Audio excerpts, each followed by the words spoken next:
বিবাহের আগে যদি কেউ জেনা করে 100 লাঠি পিটিয়ে এলাকা থেকে 1 বছরের জন্য তাড়িয়ে দিতে হবে। আর বিবাহ করার পরে যদি জেনা করে কেউ, তাহলে ইট ঢেল পাথর দিয়ে মেরে মেরে মেরে ফেলতে হবে, ওকে বাঁচিয়ে রাখা যাবে না। তাহলে কত বড় পাপ। তারপরে আল্লাহ রাসূল বলছেন, কেউ যদি জেনে শুনে 1 টাকা সুদ খায়, 36 বার জেনা করে যত পাপ হবে, 1 টাকা সুদ খেলে তার চেয়ে বেশি পাপ হবে। নেন এবার কেমন কথা। আবার বলছেন সুদের পাপের 70টা ভাগ আছে, ছোট থেকে বড়, বড় থেকে ছোট। সবচেয়ে যেটা ছোট ভাগ সেটা হলো মার সাথে জেনা করলে যেমন পাপ হয়। মানে এবার কত নিচে চলে গেছে দেখ। মধ্যখানে একটা কথা বলে নি, দেখো তোমাকে একটা কথা বলতে আমি চেয়েছিলাম, থেকে গেছিল। যে আল্লাহ নবী বলছেন আমার উম্মত ইহুদিদের সাথে মিশে যাবে, ওদেরই ফুটবল খেলা দেখবে। আমার উম্মত খ্রিস্টানদের সাথে মিশে যাবে, ওদেরকে নিয়ে ব্যস্ত থাকবে। তখন দেখাতে গিয়ে বলছেন, পৃথিবীর মানুষ শুনে রেখো, ডান হাতের বিঘত যেমন বাম হাতের সমান, এইটা যেমন সমান সমান, আমার উম্মত ইহুদিদের খ্রিস্টানদের সাথে মিলে যাবে তেমন সমান সমান। পাপ তাদের কাছে ইহুদি খ্রিস্টান তাদের কাছে বন্ধু। ওরা যা করবে এরাও তা করবে, ওরা যা করবে এরাও তা করবে। একবার বলছেন। আর একবার বলছেন, পৃথিবীর মানুষ শুনে রেখো, ডান পায়ের জুতা যেমন বাম পায়ের জুতার সমান, ডান পায়ের জুতা যেমন বাম পায়ের জুতার সমান, এটা যেমন সমান সমান, আমার উম্মত পাপ করার ব্যাপারে ইহুদি খ্রিস্টানদের সাথে মিলে যাবে তেমন সমান সমান। আবার বলছেন, যেটা সবচেয়ে ছোট কথা সেটা এখন বলতে চাচ্ছি, দেখেন কিভাবে বলছেন। হাদিস সব বুখারী মুসলিম। মনে রাখো, পৃথিবীর মানুষ ইহুদি খ্রিস্টান যদি মার সাথে জেনা করে থাকে, তো আমার উম্মত অন্যায় করতে করতে করতে মার সাথে জেনা করবে। মানে মতো দেখাচ্ছেন, মতো এরা ওদের মতো হয়ে যাবে অন্যায়। মুসলমান কার মতো হয়ে যাবে? ইহুদি খ্রিস্টানদের মতো। এখন মতো দেখাতে এভাবে দেখালেন, বুঝাতে পারলাম কি না? একবার কি দেখালেন? ডান হাতের বিঘত যেমন বাম হাতের সমান। তো মুসলমান অন্যায় করতে করতে ইহুদি খ্রিস্টানদের মতো হয়ে যাবে এরকম। আর একবার দেখালেন ডান পায়ের জুতা যেমন বাম পায়ের সমান। একবার দেখালেন ওরা যদি মার সাথে জেনা করে থাকে, তো এরাও কি করবে? মার সাথে জেনা করবে। কোথা থেকে চলে গেলেন কোথায়? যার জন্য খুব সাবধান থাকতে হয়। ওদের যেটা সাবান সেটা থেকে বিরত থাকতে হবে, ওদের যেটা কাপড় সেটা থেকে বিরত থাকতে হবে। সম্ভবপর চেষ্টা করবেন, সম্ভবপর যতদূর আপনার কুলাই।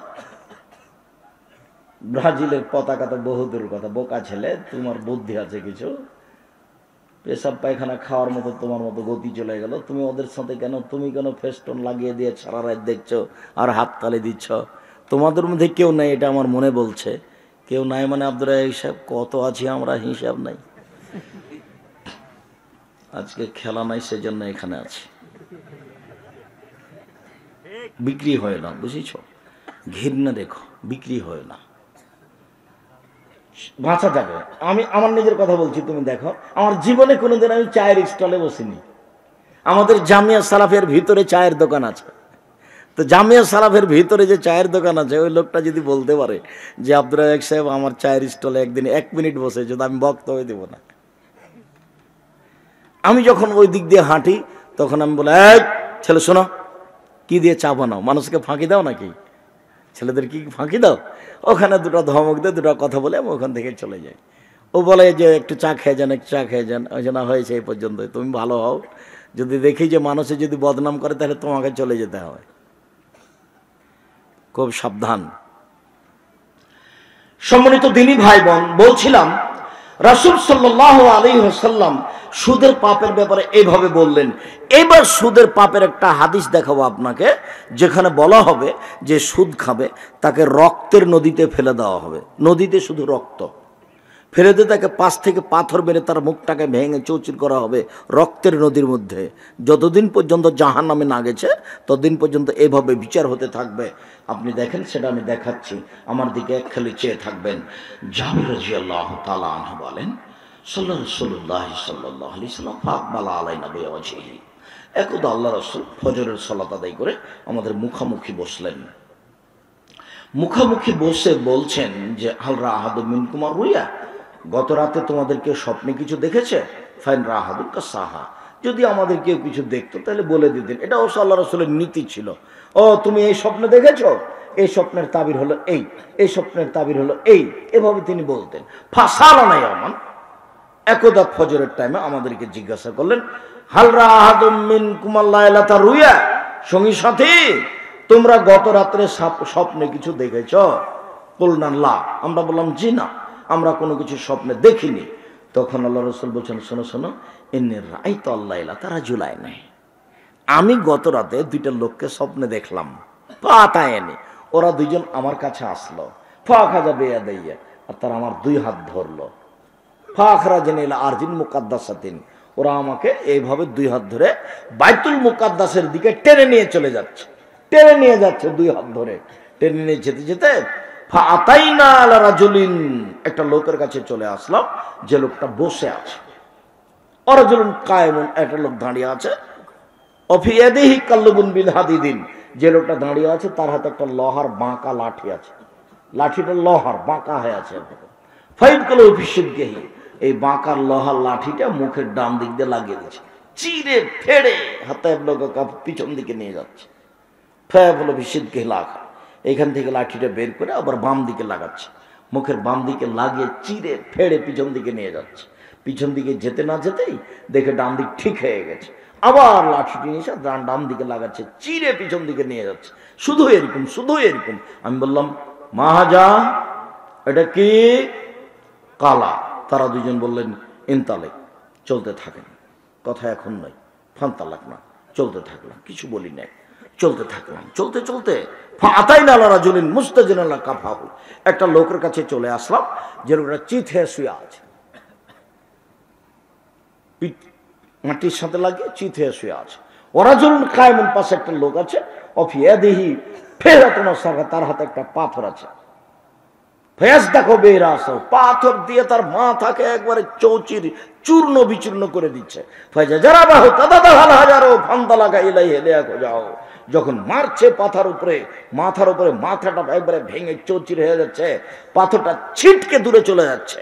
এবার পাথরটা আনতে যাচ্ছে, পাথরটা আনতে না আনতেই ফাদারা সহকামাকানা, যেমন মাথা ছিল তেমন হয়ে গেছে, পূর্ণ হয়ে যাচ্ছে। আবার মারছে, আবার ভেঙে যাচ্ছে, পাথর টানছে, আবার মারছে। ফাকুল তো মাহাজা, আমি বললাম একই দৃশ্য। কালা, তারা দুজন বললেন, ইনতালেক, চলতে থাকেন। ফান্তালাক না, আমি কিছু না বলে চলতে থাকলাম। চলতে চলতে ফাআতাইনা আল্লাহ নাকবির মিসলি তান্নুরে আলা হুজাই কোন আসফালো আছে। তারপরে একটা আমি গর্তের পাশে আসলাম, গর্তটা চুলার মতো, তন্দুরি রুটি হয় যেই চুলাতে সেরকম। উপরটা একটু সংকীর্ণ, ভেতরটা একটু প্রশস্ত। দেখি তাহা না, ভিতরে আগুন জ্বলছে, ধাঁধা করে আগুন জ্বলছে। ভাইজা ইরতাফাও, যখন আগুন জোরে জ্বলে উঠছে তখন ওর ভিতরে যা কিছু আছে সব বের হয়ে যাচ্ছে। ফাঁকা দায় এক রজুবি না, মনে হচ্ছে যে বের হয়ে চতুর্দিকে পড়ে যাবে।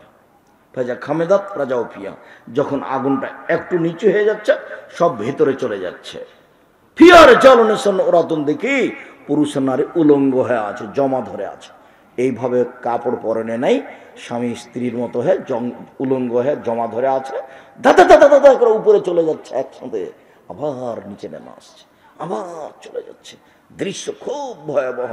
আমি বললাম, মাহাজা, এই কি দৃশ্য? কালা, তারা দুজন বললেন, ইনতালেক, চলতে থাকেন। আমি কিছু বললাম না। ফান্তালাক না, চলতে থাকলাম। চলতে চলতে ফাআতাইনা আলা নাহারিন মিন দামিন, একটা রক্তের নদীর পাশে চলে আসলাম। দেখি নদীতে রক্ত, পানি নেই, রক্ত দিয়ে ভরা নদী।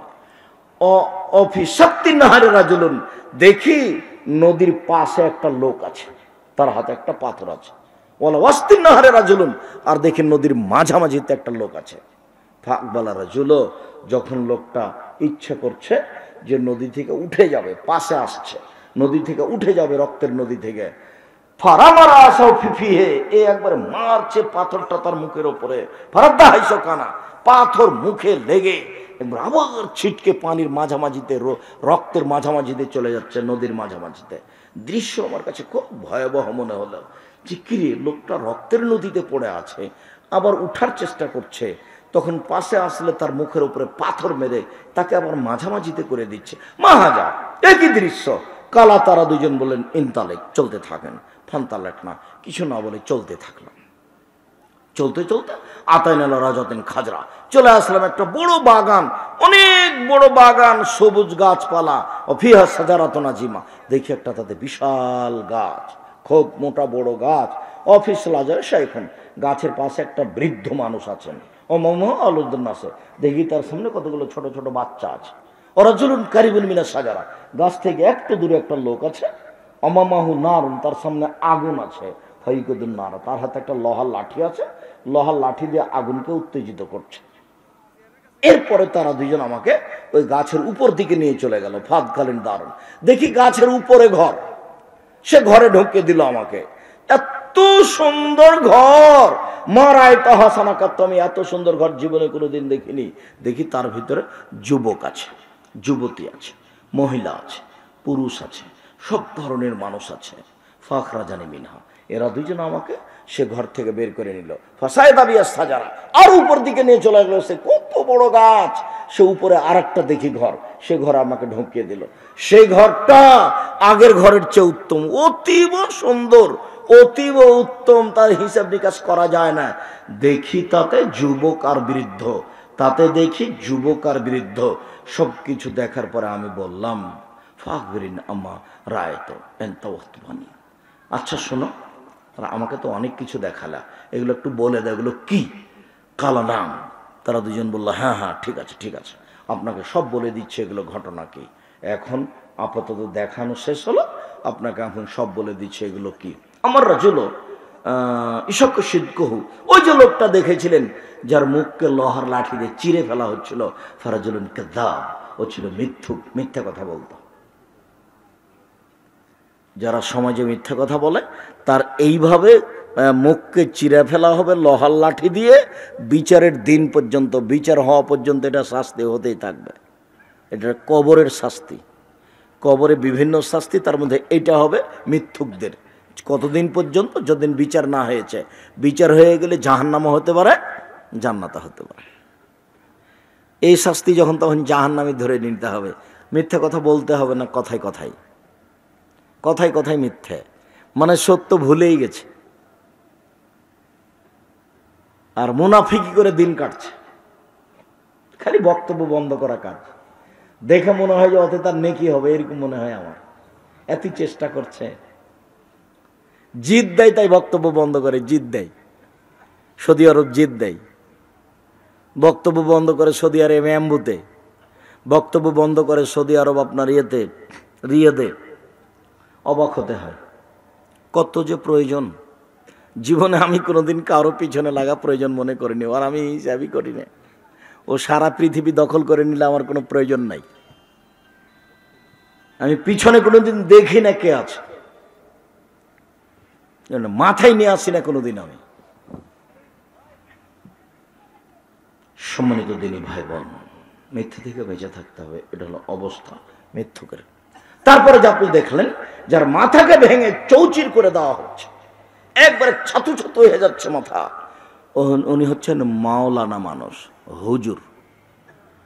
উনি কোরআন হাদিস জানতেন, কিন্তু রাতে ইবাদত করতেন না, আর দিনে এই অনুপাতে আমল করতেন না। বক্তব্য দিয়েছে, টাকাটি নিয়ে ঘুমিয়ে থেকে গেছে, সকালে উঠে চলে গেছে। কিসের হিসাব নিকাশ, বউ ঠিকই ওইরকমই ঘুরে, মেয়ে ওইভাবে স্কুল কলেজে যায়, ধর্মের কোনো 5 পয়সা দাম নাই, ধর্ম বুঝেও না সুঝেও না, এমনিতে দিন কাটাই।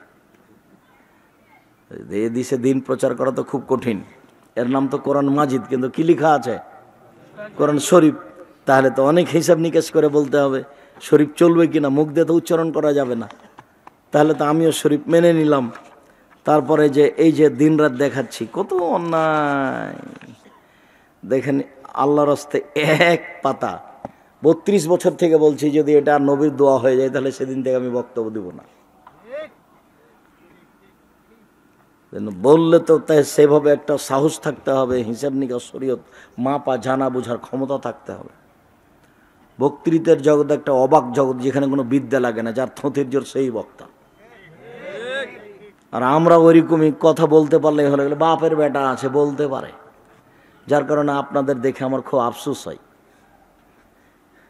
না করলাম কিছু জাতির সামনে ঠিক মতো দাঁড়াতে, না জাতির উপযুক্ত উপকার করতে পারলাম, না যারা কোরআন হাদিস বুঝলে কিছু উপকৃত হবে তাদের সামনে কথা বলার সুযোগ পেলাম। যদিও আমার মনে বড় স্বাদ, আমি এদেশের প্রত্যেকটা বৃহত্তর জেলায় জামিয়া সালাফে গড়ব ইনশাআল্লাহ। জামিয়া সালাফে এদের দেশ দখল করে নেব ইনশাআল্লাহ, সেই হিসাব আমার মাথায় আছে।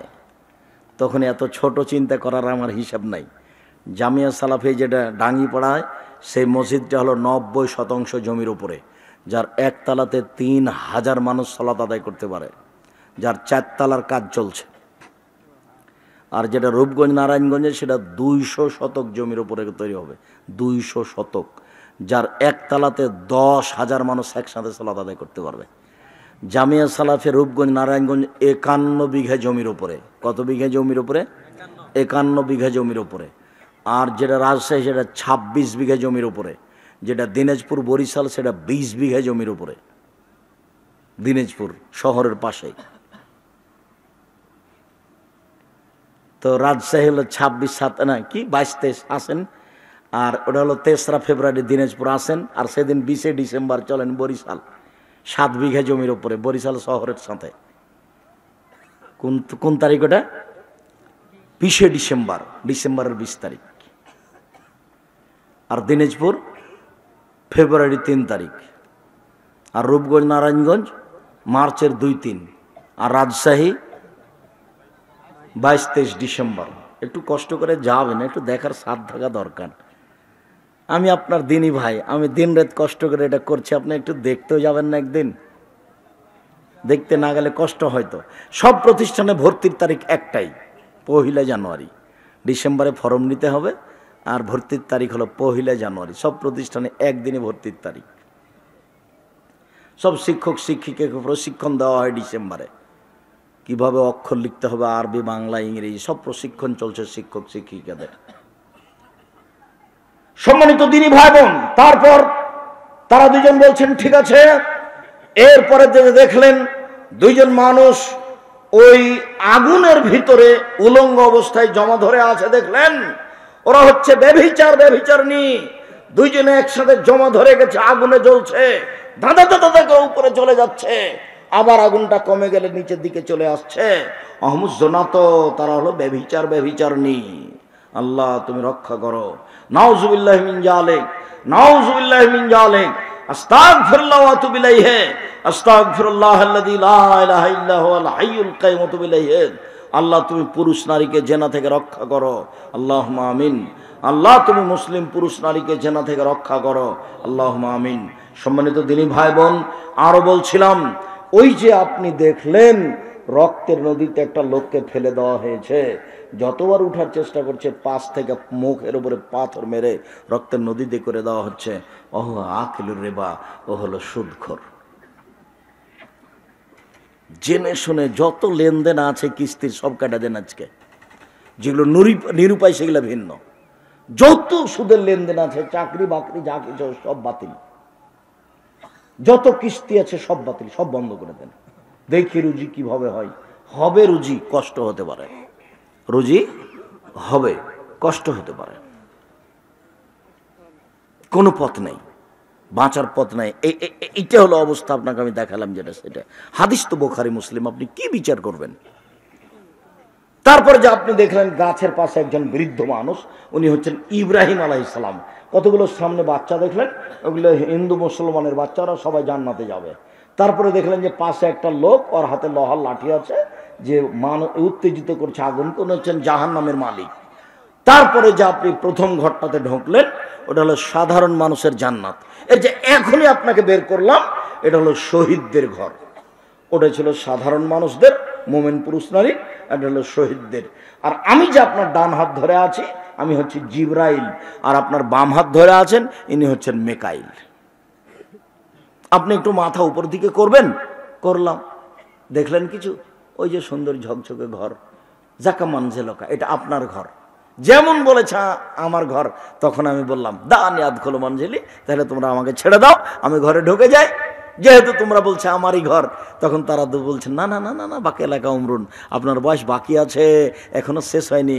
যে ইস্তাকমাল তাহ আতাইতা মানজিলাকা, যখন আপনার বয়স শেষ হয়ে যাবে তখন আপনি এ ঘরেই চলে আসবেন, এটাই আপনার ঘর।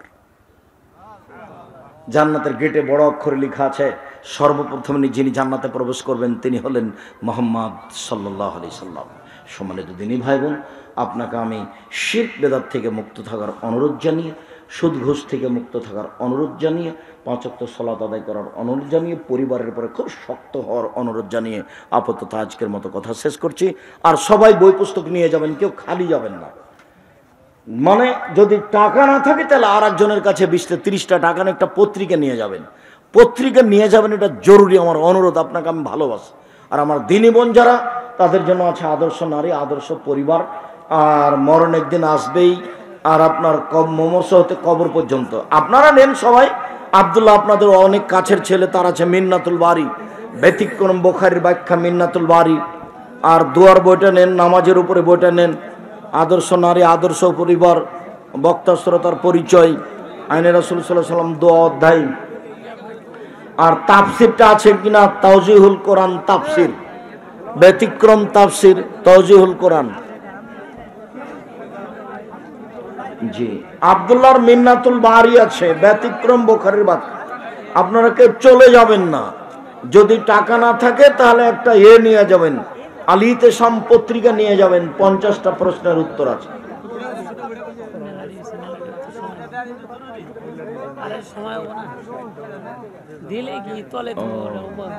এখন কি সেই পরিবেশ আছে?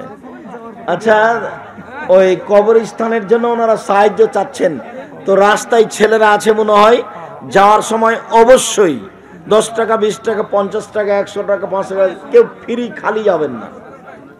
জি, ও আচ্ছা,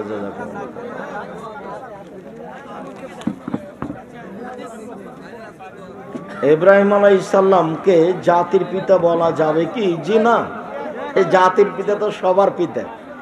ইব্রাহিম আলাইহিস সালাম কি সবার পিতা? ইব্রাহিম আলাইহিস সালামের বাপ কে? আদম। আদমই জাতির পিতা। আব্দুর রাজ্জাক সাহেব আপনার এই কথা নিয়ে সবাই বিরোধিতা করে, করুক। ইব্রাহিম আলাইহিস সালাম হলেন নীতির পিতা, নীতি, মিল্লাত আবিকুম, মিল্লাত ধর্ম, নীতির পিতা। আর সবার পিতা হলেন আদম আলাইহিস সালাম।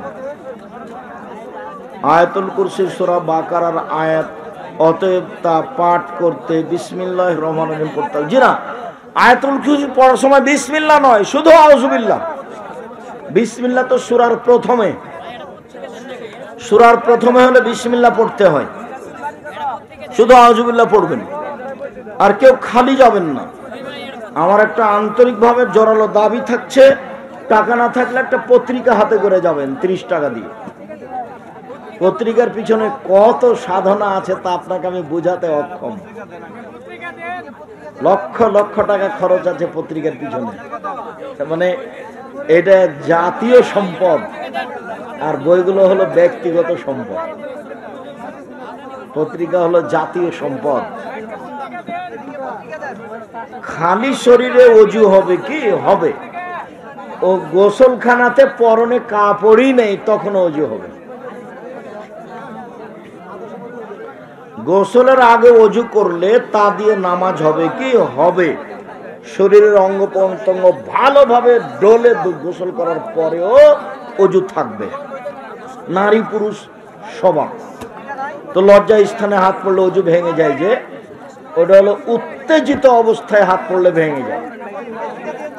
উত্তেজিত অবস্থা ছাড়া হাত পড়লে ওযু ভাঙে না।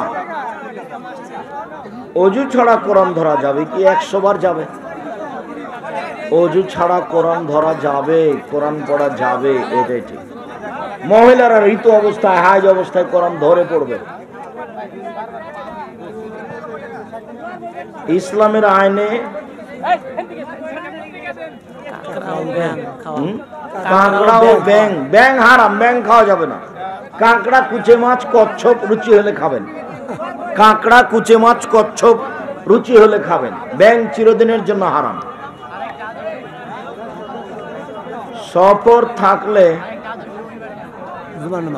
জুমার নামাজ পড়বো নাকি জোহরের?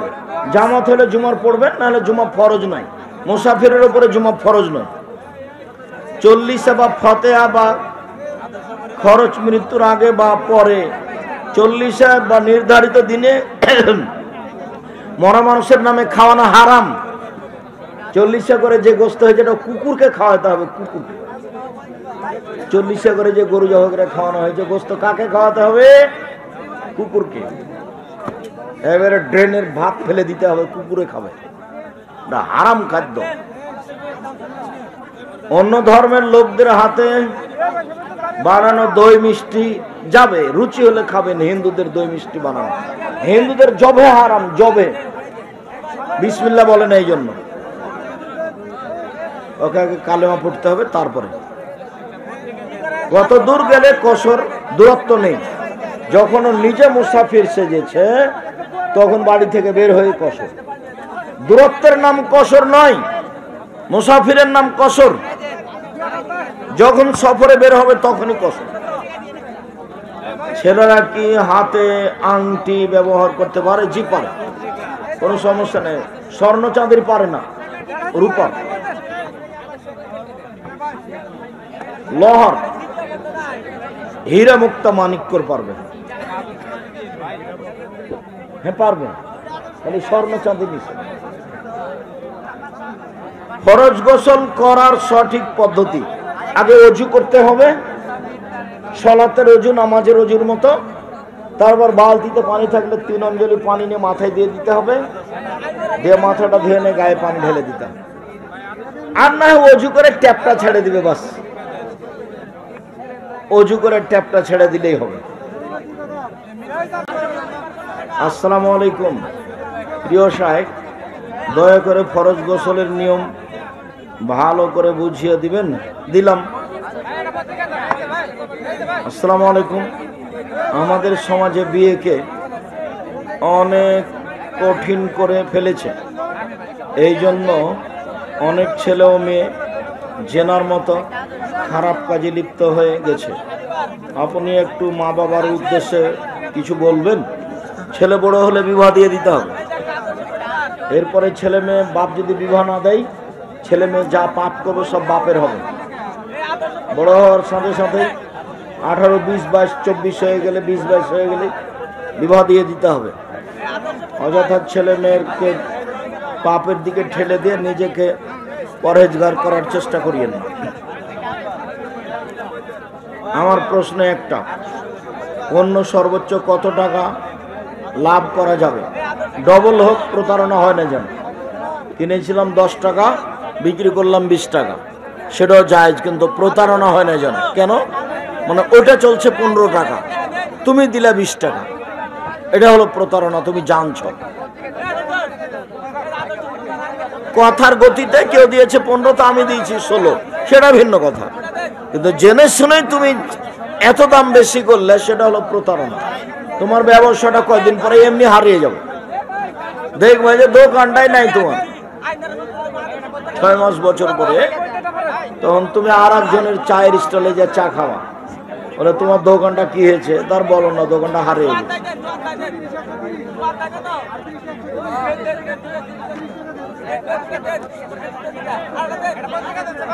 এই মাহফিলের দক্ষিণ দিকে একটি আহলে হাদিস জামে মসজিদ ও উত্তর দিকে একটি আহলে হাদিস জামে মসজিদ আছে। আমার প্রশ্ন, একই গ্রামে পাশাপাশি 2টি জামে মসজিদ নির্মাণ করা যাবে কি যাবে না? তো হচ্ছে যে, তো কি করা যাবে?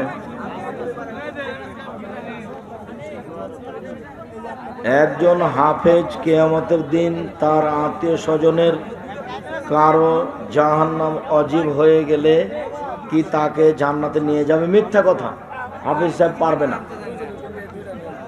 10 জনকে নিয়ে যাবে, হাদিস জাল, হাফেজ সাহেব পারবে না। হাফেজ সাহেব তো মাথার উপরে টুপি দিয়ে খালি মানুষের বাড়িতে দাওয়াত খেয়ে বেড়াচ্ছে। হাফেজ সাহেব, হাফেজ, হাজি সাহেব কেউই পারবে না। মোমেনকে সুপারিশ করতে অনুমতি দেওয়া হবে এক পর্যায়ে, আল্লাহ দিবেন। তখন কতজনের সুপারিশ কবুল হবে সেটা আল্লাহ ভালো জানেন। যদি নামাজের প্রথম রাকাতে সূরা ফাতিহা পড়ার পর অন্য যে কোনো সূরার 1 আয়াত পড়ে মিলিয়ে রুকুতে যায়, তাহলে এভাবে কি পড়া যাবে? জি যাও। সূরা ফাতিহা পড়ার পরে বলছে বিসমিল্লাহির রহমানির রহিম আর রহমান, বাস রুকুতে চলে গেছে, যান, সমস্যা নেই। যেটা হয়। আর যদি সূরার প্রথমে না হতো, সূরা ফাতিহা পড়ার পরে বলবেন মুদাহাম্মাতান, বাস রুকুতে যান,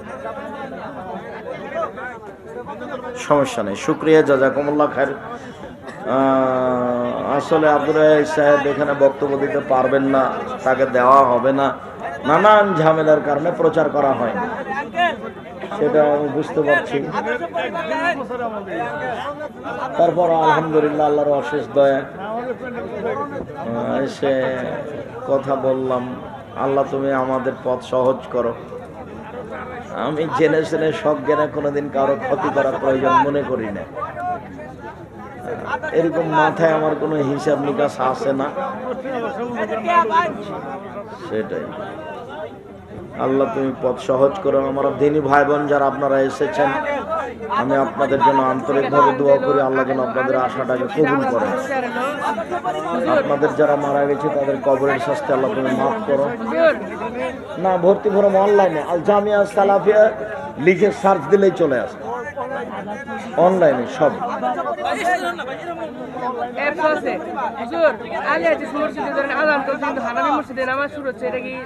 আল্লাহ আমাদের যারা মারা গেছে তুমি তাদের কবরের শাস্তি মাফ করো। আমরা যারা অসুস্থ তুমি তাদের আরোগ্য দান করো। আমরা যারা বেঁচে আছি তুমি তাদেরকে তোমার রাসূলের পদ্ধতি অনুযায়ী চলার তৌফিক দান করো। তোমার দরবারে জোরালো দাবি